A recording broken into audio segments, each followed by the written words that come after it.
こんにちは。金子でございます。ということで、今日なんですけども、今朝朝市に行ってまいりまして、とある食材を買いに行ってきました。さあ来ましたよ。今日のお目当てはナマコですからね。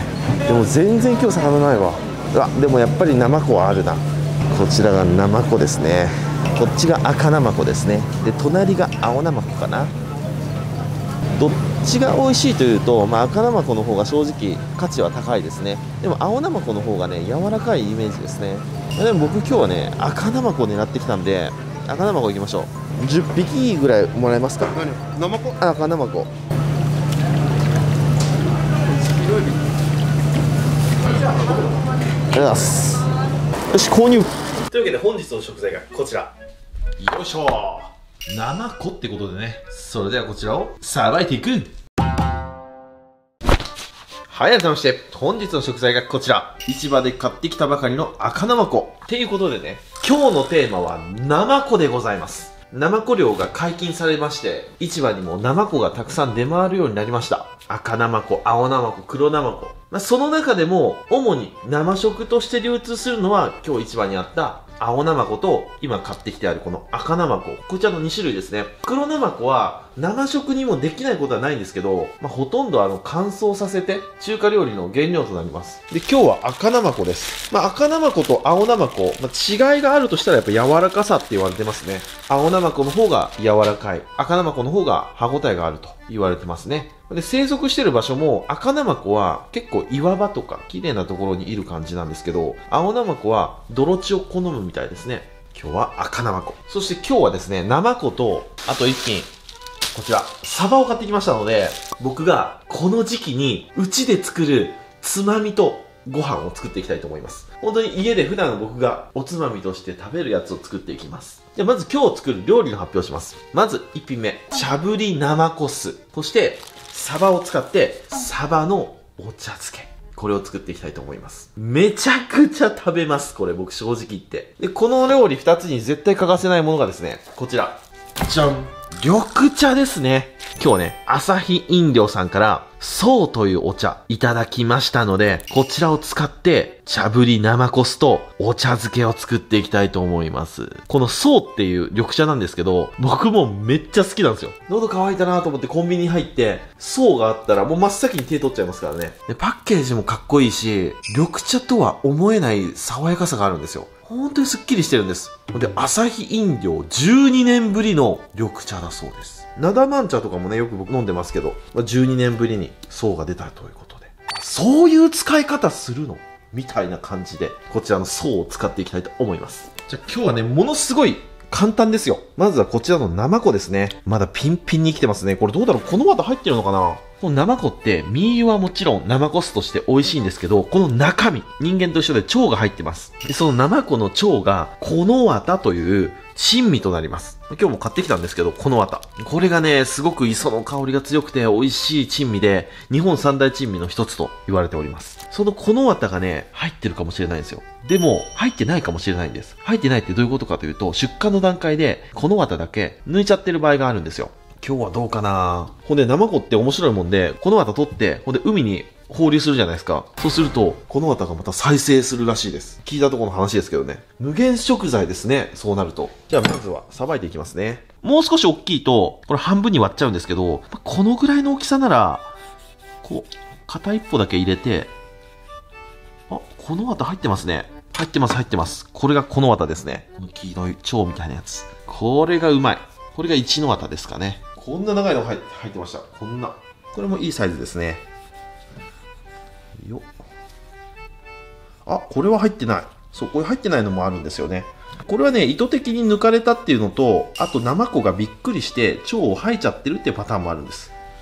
あ、これ入ってますね。うわ、これ立派だわ。これいいよ。ここに置いていくと。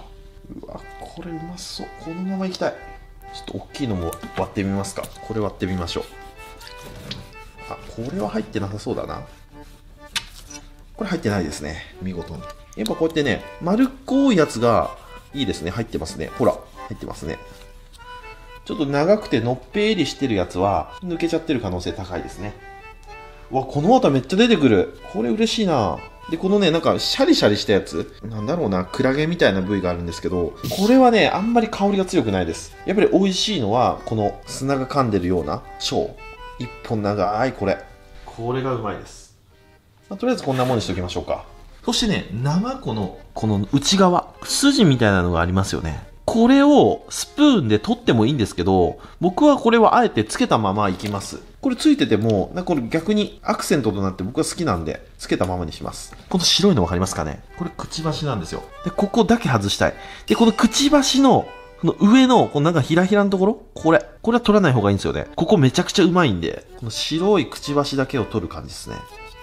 もうこんだけでいいです。もう最悪くちばしも別に食べれるんですよ。コリコリコリっとしとって。まあ、ただ取った方が気持ちいいよねってことで、くちばしは外した方がいいかなと。でもくちばしの上のひらひらは取らない方がいいですね。ナマコであそこが一番うまいと思ってるんで僕。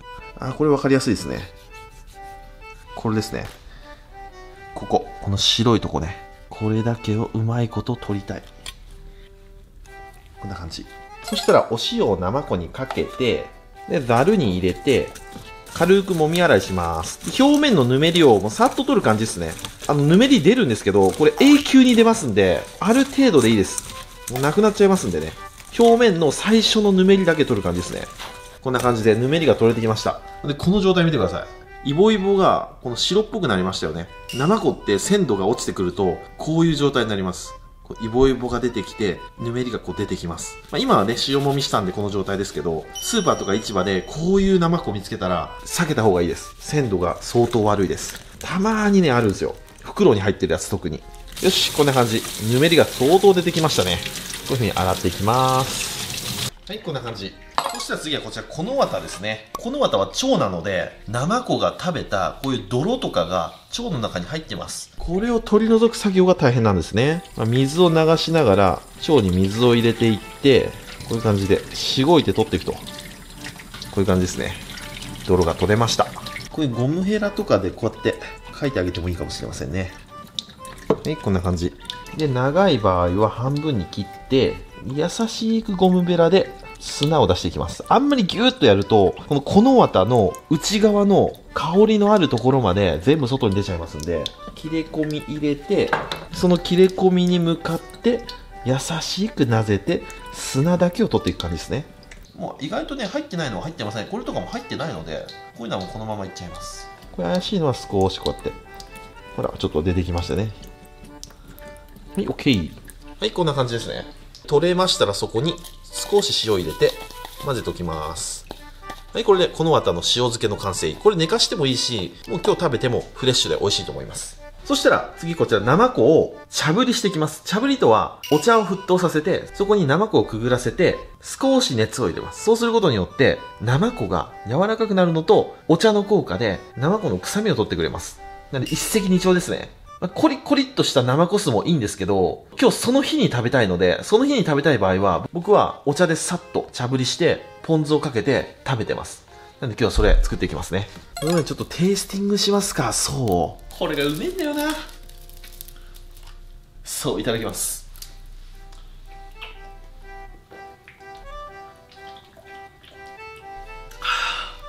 うめえ！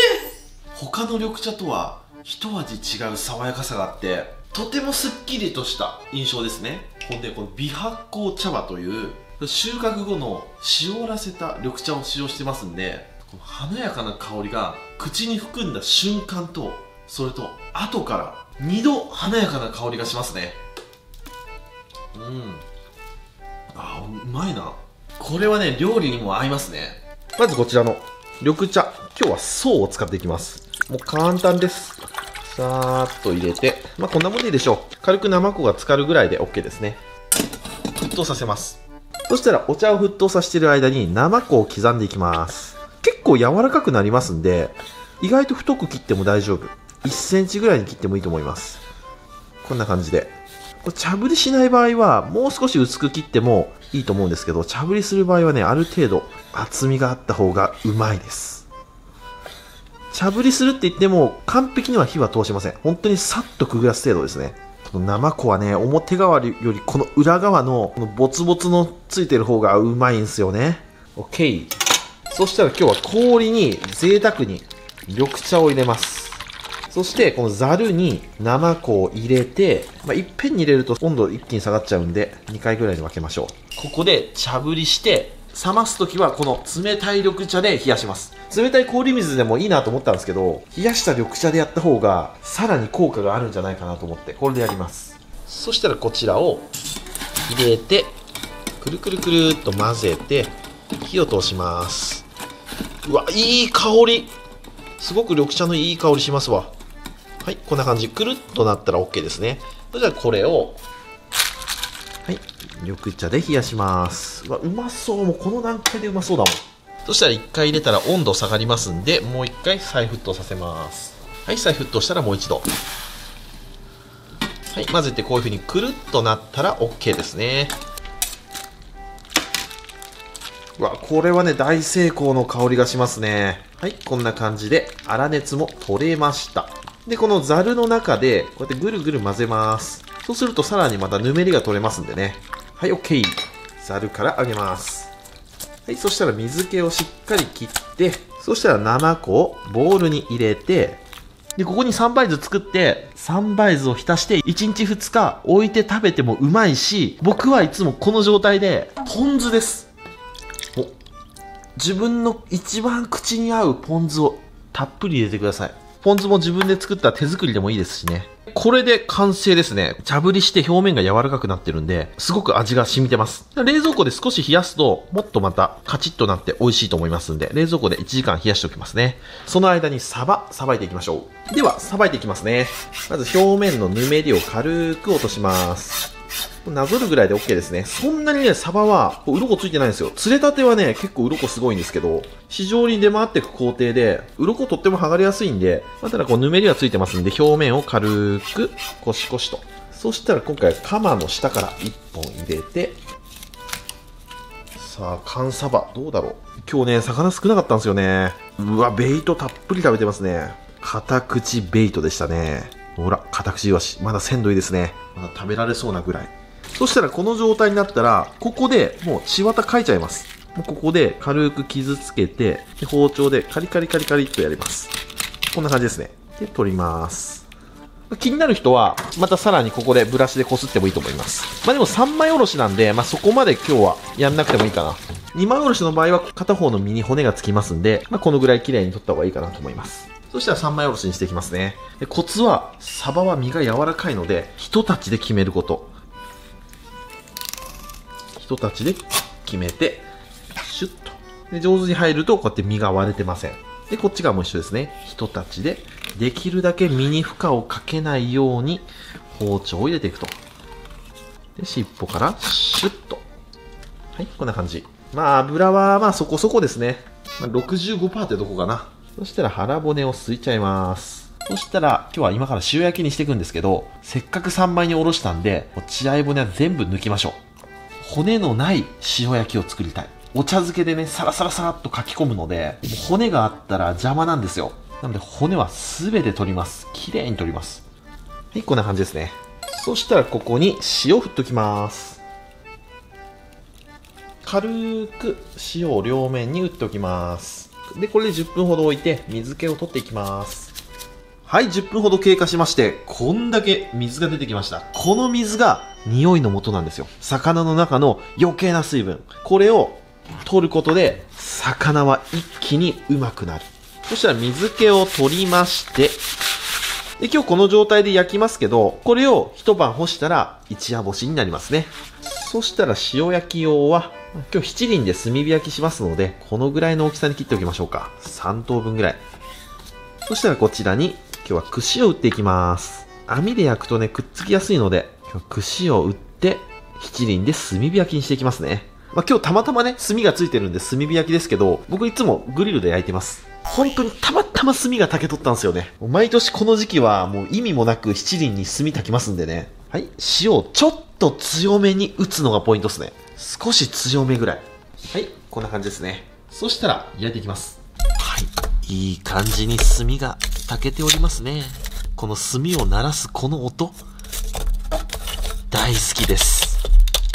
で、ここにレンガ2つ置いて、少し高さを出します。で、高さを出して、で、ここに、こういう風にサバの切り身を置いていく。こんな感じでじっくり焼いていきます。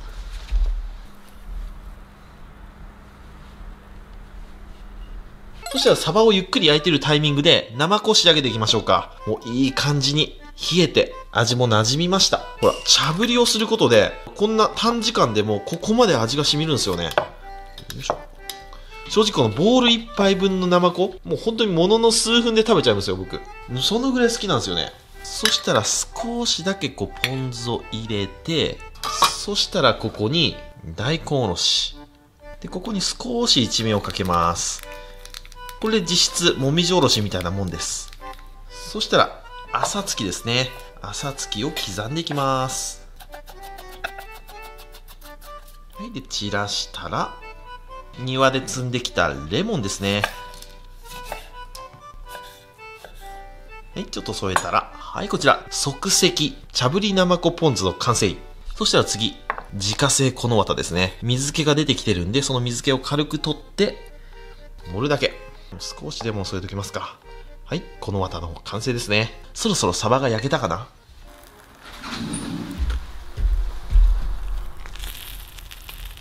いい具合ですね。ちょうどよかった。完璧な焼き上がり。そしたら串を抜いて、で、こちらをもう何も考えずにご飯の上に乗せます。で、ここに塩昆布ですね。この塩昆布を少し多めに、このぐらいいっちゃってください。そして、軽くネギも散らします。はい、こんな感じ。そしたら、あったかいご飯にだったら、冷たい緑茶。冷たいご飯だったら、あったかいお茶を僕はかけます。で、今日冷やご飯なので、あったかいお茶、作っていきます。お鍋に、こちらですね。そう。こういう使い方もできるんですよ。はい、では温めていきます。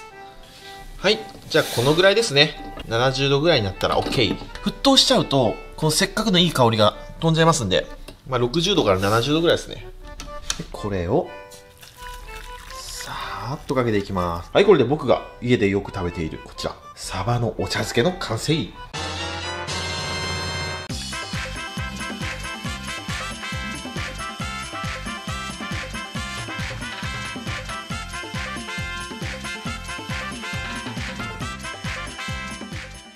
はい、じゃあ完成。いただきます。よっしゃ、食べていこう。こちらが僕が普段家で作ってるやつです。めっちゃ簡単なんですよ。じゃあまずはこちらのサバのお茶漬け。この塩昆布が戻って、この昆布の旨味と、この緑茶の旨味。でそこにサバの旨味がドンときて、めちゃくちゃうまいんですよ。じゃあこちら、いただきます。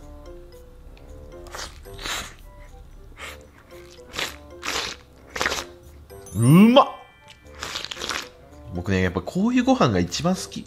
だし茶漬けもそれはうまいんですけど、緑茶のこのお茶漬け、めちゃくちゃうまいんですよ。昆布と緑茶の相性がいいんですよね。いらないことしなくていいんですよね。ご飯に塩昆布乗せて、好きな魚焼いて乗せて、そこに温めた層をぶっかける。これで最強のお茶漬けできます。これね、ぜひ一回やってほしいですね。普通に案件だからとか、朝日さんだからっていう忖度なしで、このお茶うまい。香りがね、すごくいいんですよ。僕めちゃくちゃペットボトル飲料飲むんですけど、ペットボトルの緑茶だったら僕これ一番好きですね。マジでうまい。もうちょっとこう足しちゃってもいいしね。お茶自体にね、旨味があるんですよね。めっちゃうまい。で、塩昆布たくさん入れましたけど、お茶の香りが、この昆布の香りに負けてない。すごいいい香り。ちょっとこれ他のペットボトル飲料の緑茶とレベル1個違うじゃん。これいいね。続きましてこちら、自家製このわたですね。これ贅沢だな。ほら、新鮮だからプリップリですね。ではこちら、このままいただきます。うまっ！香り強っ！剥きたてってこんな香り強いの？これめっちゃうまいな。ちょっと塩多かったかもしれないですけど、僕塩辛いの好きなんで、めちゃくちゃ美味しいじゃん、これ。瓶のやついつも食べてましたけど、剥きたて全然違うわ。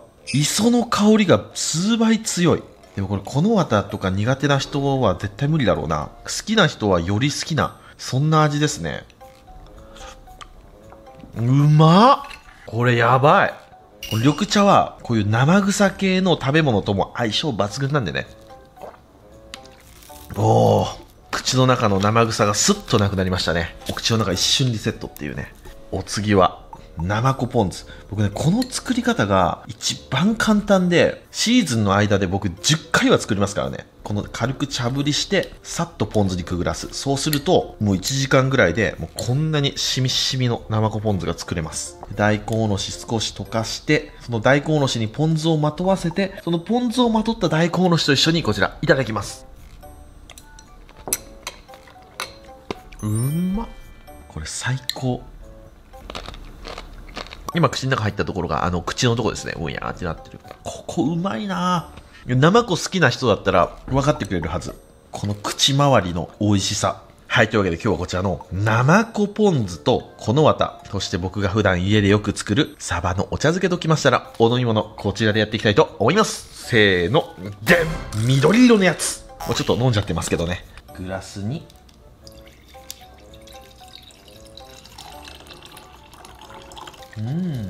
これね、グラスに注ぐとすごいわかるんですけど、すっごいいい香りするんですよ。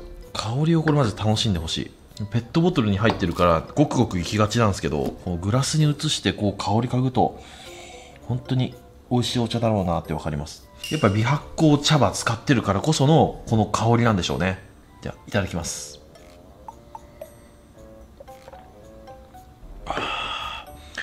美味しいね。ほっとしますね。この爽やかな味わいがもう料理に合うな。魚料理と抜群。ノンアルの気分の時はそうだね。ほんでね、このお茶漬けとの相性はもう抜群です、これ。めちゃくちゃうまいです、正直。で、この魚をさばいた後のリフレッシュにもいいですよね。癒される。緑茶は飲むと健康にもいいって言いますからね。それじっくり食べていくよ。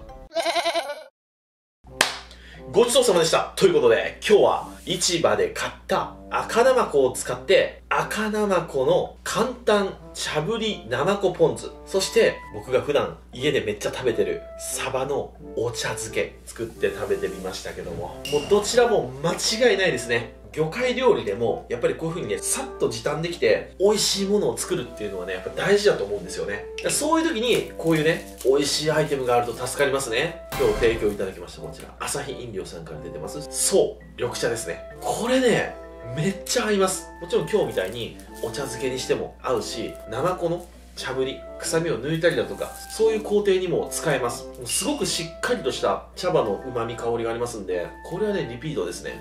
量もね、620ml 入ってて、多いんですよね。だいたい500が多いんですけど、なんでちょっとお得感もありますし、たっぷり使えるって感じでね、いいですよね。